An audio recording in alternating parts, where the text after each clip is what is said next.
Elle révèle la forme de folie du capitalisme, hein, parce que je ne suis pas du tout spécialiste des pandémies et donc je ne vais pas avoir l'air de ce que je ne suis pas, mais d'après ce que j'ai lu, hein, il y a un lien avec la multiplication des pandémies et le rapport de plus en plus fou qu'entretient avec le vivant un capitalisme très prédateur, aussi bien de la nature que des personnes.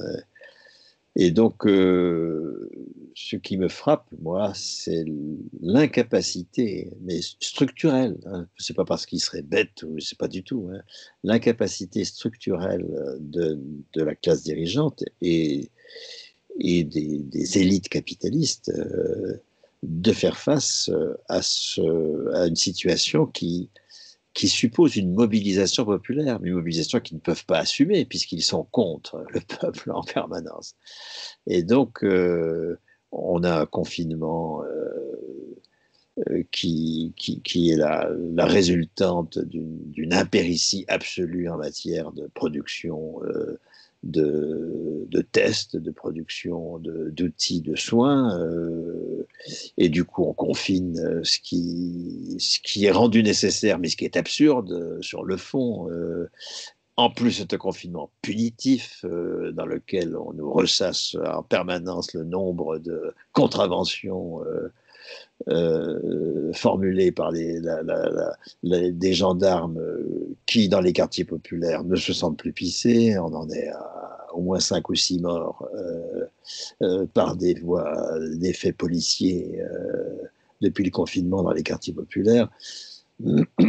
Des policiers totalement impunis, un usage vraiment fasciste de la police qui augure très mal de la suite. Nous avons une classe dirigeante aux abois, incapable de mobiliser par le bas la population, alors qu'on voit bien que c'est cette mobilisation seulement qui permet d'assumer ensemble une telle pandémie et qui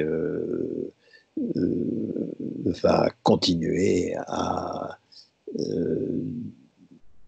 chercher à, à, nous espionner par des moyens électroniques, ça on le voit de plus en plus, à nous faire taire et à mener la guerre, comme ils disent, et on sait à quoi servent les guerres, toujours à s'attaquer aux conquêtes populaires.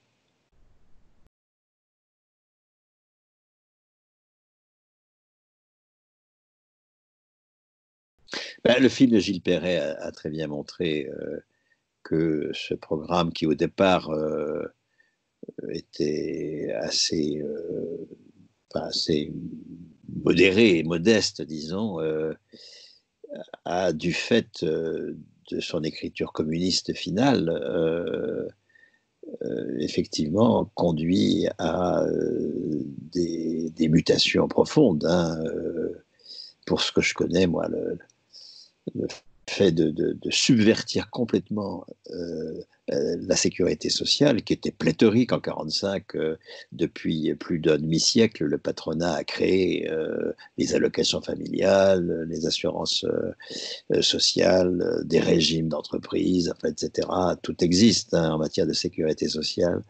En 1945, rien ne se crée en 1945, sauf que donc dans la foulée d'un programme du Conseil national de la résistance que seuls les communistes, les ministres communistes voudront d'ailleurs vraiment mettre en place, hein, parce que quand on regarde par exemple ce qui concerne la nationalisation de DF-GDF, le ministre socialiste qui précède jusqu'en novembre 1945 l'arrivée de Marcel Paul qui rentre de Buchenwald et qui devient ministre communiste de la production industrielle, ce ministre, Robert Lacoste, qui s'illustrera ensuite, comme on le sait, en Algérie comme résident général et soutien des putschistes,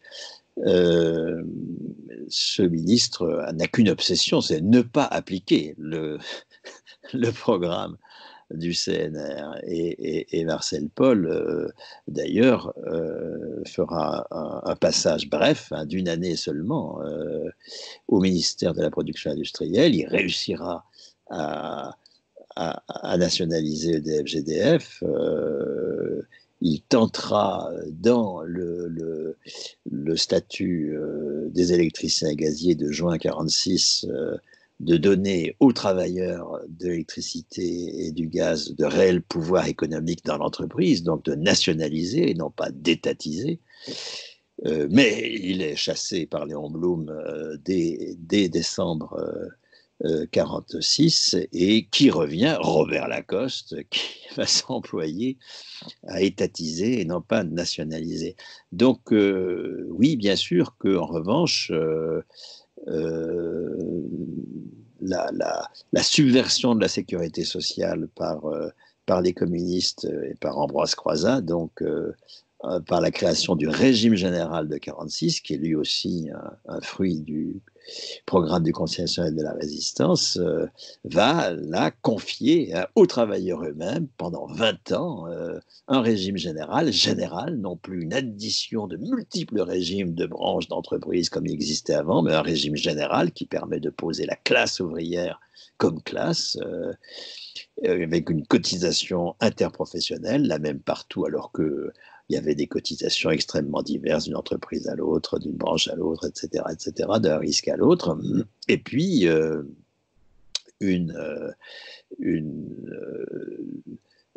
gestion, donc, enfin, j'insiste là-dessus, par les intéressés eux-mêmes, alors pas totale, parce que l'État garde le contrôle du taux de cotisation, mais quand même une réelle participation des travailleurs à une institution. Et Dieu sait si c'est ça qui va faire comment dire, la divine surprise de 1946, parce que les auteurs de l'ordonnance de 1945, qui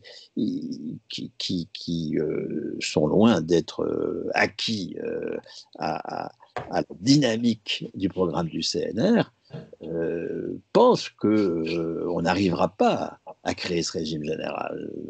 Or, précisément, nous allons avoir une véritable effervescence populaire que le film de Gilles Perret, c'est non plus Les Jours Heureux, mais La Sociale montre également très bien, hein, cette mobilisation de militants, cette mobilisation dans les entreprises qui va permettre de fait la mise en place d'un régime général de sécurité sociale qui existe toujours malgré les coups qu'il a pris dès 1947 avec la création de la GIRC-ARCO, etc.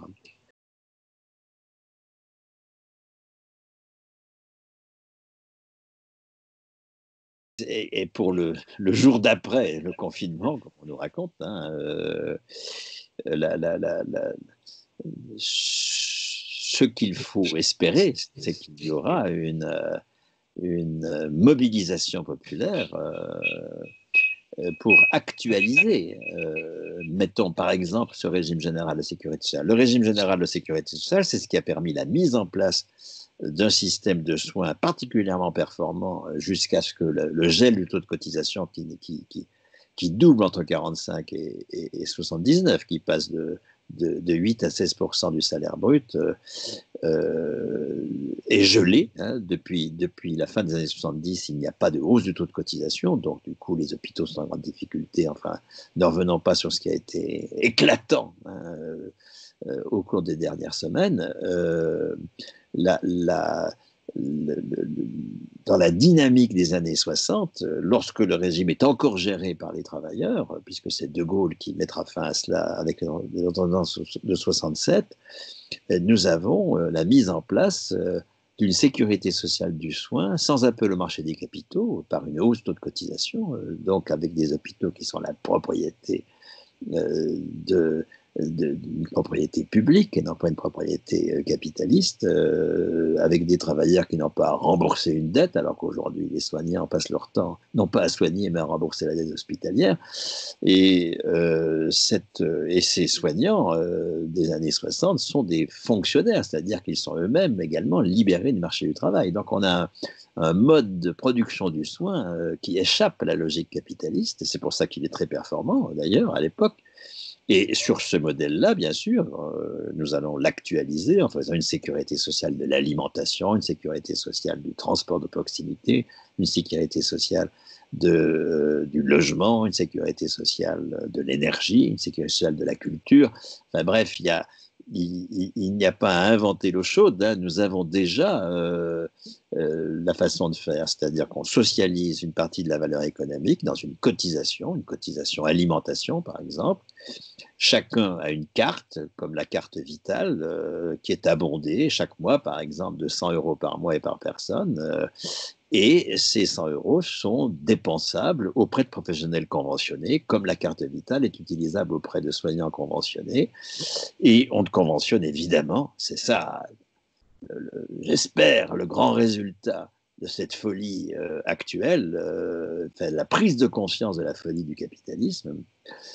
On ne conventionne évidemment que les alternatifs, on ne conventionne que les paysans et pas les agriculteurs de l'agrobusiness, on ne conventionne que les formes alternatives de distribution et non pas les grandes surfaces qui ont généré l'agrobusiness. On ne conventionne que les restaurants qui sont la propriété de leurs salariés et non pas les grandes chaînes à la Sodexo, etc. On ne conventionne que ce qui produit de l'alimentaire sous une forme démocratique et libérée de la folie de l'agrobusiness qui est une folie meurtrière au bout du compte. Et donc, ce que je dis d'une sécurité sociale de l'alimentation peut se dire de tous les domaines. Nous allons pouvoir, je l'espère, inventer, mais non pas par une espèce d'utopie, hein, simplement par l'actualisation de ce que notre peuple a été capable de mettre en place lorsqu'il était aux affaires, vraiment, lorsqu'il gérait le régime général de sécurité sociale.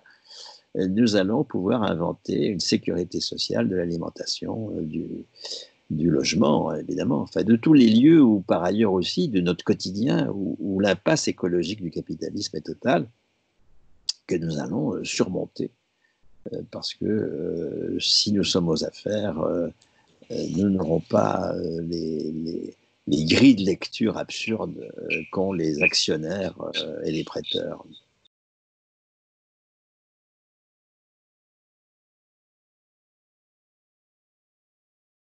Ah ben pour moi, le citoyen, c'est d'abord un travailleur. Le cœur de notre existence, c'est notre contribution au bien commun à partir de la production. Et on le voit très bien aujourd'hui.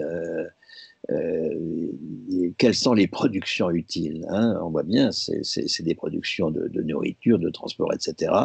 C'est pas le travail qu'a fait Macron lorsque, en 3 ans de présence dans une banque d'affaires, il a gagné 3 millions d'euros, 1 million par an, à, par exemple, organiser le rachat des laits des laits infantiles par Nestlé, enfin des trucs qui servent à rien qu'à améliorer le capitalisme et qui permettent de gagner 1 million par an, etc.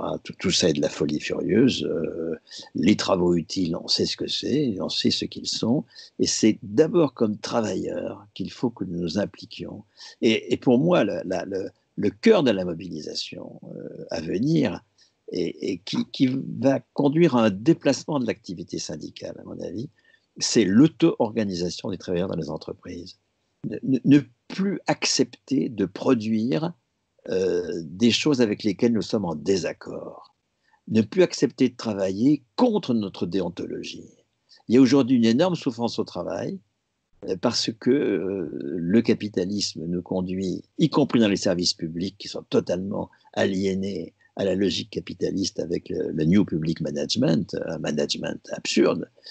Ce capitalisme nous conduit à faire des travaux avec lesquels nous sommes en désaccord. Ou au contraire, ou pas au contraire, nous sommes très désireux de faire ce que nous faisons, prenons les soignants, mais nous n'avons pas les moyens. Eh bien, il y a une énorme souffrance au travail. Eh bien, là, il n'y a aucune raison que le travail soit souffrant. Le travail, c'est ce qui est le cœur de notre existence collective et individuelle. Il s'agit que nous changions de braquet, hein. On voit bien avec avec le Covid-19 que c'est la merde que nous produisons. C'est une division internationale du travail absurde qui fait que les matières premières font 3 fois le tour du monde avant d'arriver chez nous, enfin, etc., etc. Tout ça est totalement aberrant. Cette folie est à l'origine de désastres sanitaires, écologiques, qui vont aller en s'aggravant. Nous ne pouvons plus y contribuer.